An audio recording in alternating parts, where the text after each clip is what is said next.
So there's an old saying in pro sports, you can't fool the players. Okay, you can't fool the pro athletes. They know the stars.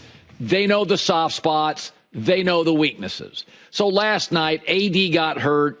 Lakers went into the tank, got blown out by Philadelphia. Well, the Lakers had recently called up Bronny. Well, Bronny had his best game as a G Leaguer. So, of course, let's rush him to the Lakers. So he got on the floor last night. You can't fool the players. Tyrese Maxey went right after him and cooked him. And it's just amazing. In the NFL, media, coaches, fans, anybody, you can have real grown-up conversations.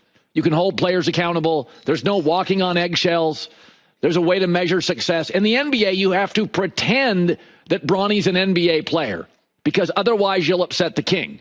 So he has a good G League game. Guys go off in G League all the time. Doesn't mean anything. And they get him to the Lakers, and they want to play him. And remember, he is a 6'2 guard that's a non-point guard. I've never seen that existing in the current NBA. And go back 20 years. To be a 2 guard, 6'4.5" minimum, got to be able to shoot some, be a playmaker some. He's 6'2", got cooked on defense, and has not scored in 38 minutes on the floor. 38 minutes as a pro is the last time he got a basket. You did not put him in a tough spot. He is 1 for 16 in the NBA from the floor, 0 for 7 on threes, and can't be a point guard, and got cooked defensively. Let's just be totally honest about this. He's a 6'2 guard that can't shoot in a league where 7'4" guys can. He's not an NBA player. He was not a great high school player. He was a good high school player. He wasn't a good college player. He was a college player. And he's not an NBA player. And he may be a great kid. I'm sure he is. LeBron's a nice guy. I've met him. But this is what gets 57 million people watch the NFL this weekend. It's tough men, emotionally and physically, that you can have real conversations with. Can we stop pretending on this? Come on, let's just stop pretending. This was not a tough spot. Tyrese Maxey's a great player and cooked him. And you rushed him up because, hey, he had a good G League game. Oh, God. This is what the Clippers have done with Kawhi Leonard. It's been years of pandering. Embiid in Philadelphia. The babysitting in New Orleans with Zion. In the NBA, they had to ban phones from players during games. They were using them at halftime, timeouts. They had to ban players from using phones during games. You don't have to do that with grown-ups. They understand they're at work. They're going to work hard. And I think of the many reasons the NFL is separated from the NBA is the NFL is a serious league. The games matter. It's adults. It's men. It's real conversation.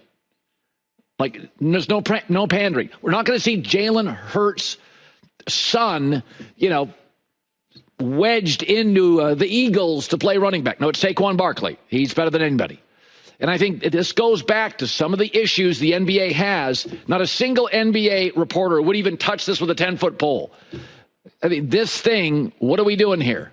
Nice kid. Maybe a G League player. But 38 minutes on the floor, hasn't scored a basket. He's a 6'2 non-ball handling guard. What are we doing? What are we pretending? Grown-up conversations. Don't be terrified. Walk on eggshells. I've seen it time and time again. Last night came in, 3 turnovers, 0 for 5, looked terrified, nervous, and the Sixers, you can't fool players, went right after him. You can't fool players. When the red light comes on, you know who can do it and who can't. This continues to be an unserious story. What you don't want to become is an unserious league. The NFL, you take it seriously because they take it seriously. They don't have to ban phones from their player. If you didn't see it, and I know you're busy, the Jerry Jones Schottenheimer press conference, by all accounts, was so weird. I went home yesterday and watched big chunks of it. It's so weird. So Dak Prescott said yesterday, hey, my future is tied to Brian Schottenheimer, the new coach. And, it's a major red flag. In real estate, it's about 2 things. Great location, great kitchen, you'll always sell the home. Location's great, kitchen's great, rest of the house can be a tire fire. It doesn't matter, you'll sell the home. The NFL is a head coach quarterback league. You can be bad at linebacker. You don't have to have a great offensive line. You can be weak at safety. You don't have to have an elite corner.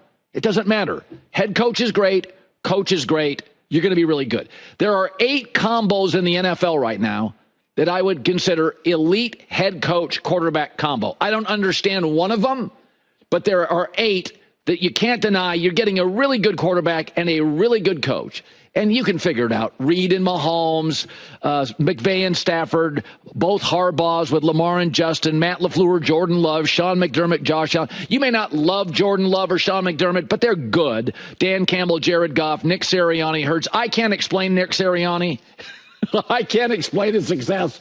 I'm not going to try to. His methodology's weird. But the guy wins, and they love him, and the players love him, and so be it. And that's the 8 teams. 8 for 8, by the way, in the playoffs. And just ask yourself, where does Schottenheimer and Dak fit in the league? If that's the Elite 8, where do they fit? 2 things are true. Schottenheimer didn't call plays for a 7-10 team and was given the job.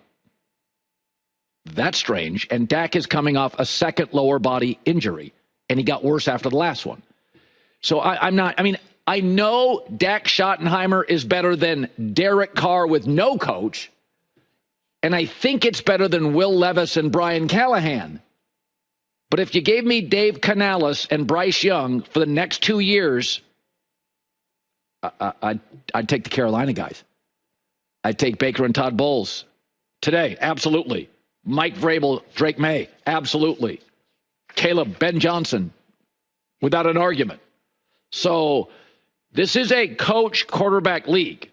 And through all the weirdness of the press conference, now with a second lower body injury, Dak saying, I'm tying it to Brian Schottenheimer, just ask yourself, where would you put them in the league? Don't listen to me. You think about it now. Where do you stack them? Because there's 8, and we don't. I think Sean McDermott's a good coach. Do I think he's great? I think he lacks some nuance offensively. Sirianni, I don't get necessarily. Jordan Love's a very talented quarterback, more talented than Dak. He's not great yet, a little too reckless. LaFleur's outstanding. But just ask yourself, I would take Kevin O'Connor of the Vikings, not even knowing who his quarterback is today. Kevin O'Connell, excuse me. I would take him today. I don't even know if they're going to play Daniel Jones, J.J. McCarthy, or Sam Darnold. I would take that. So that's the real warning sign. Kitchen location, you'll always sell a home. Head coach and quarterback are elite, you're fine. I like Brian Daboll. There's only so much he could do with Daniel Jones. One of them has to be an A, and the other one has to be B++ to A-, or it doesn't work in this league, or you get fired in this league. So, that's as I'm watching this press conference, and Dak saying I'm going to tie it to Schottenheimer, my take is, wow. I mean, we had reservations before. Wow is where it lands. Hi, everybody. It's me, Uncle Colin. Subscribe here to get the latest from the herd, including exclusive behind-the-scenes videos and more, wherever you may be, however you may be watching. Thanks again for making us part of your day.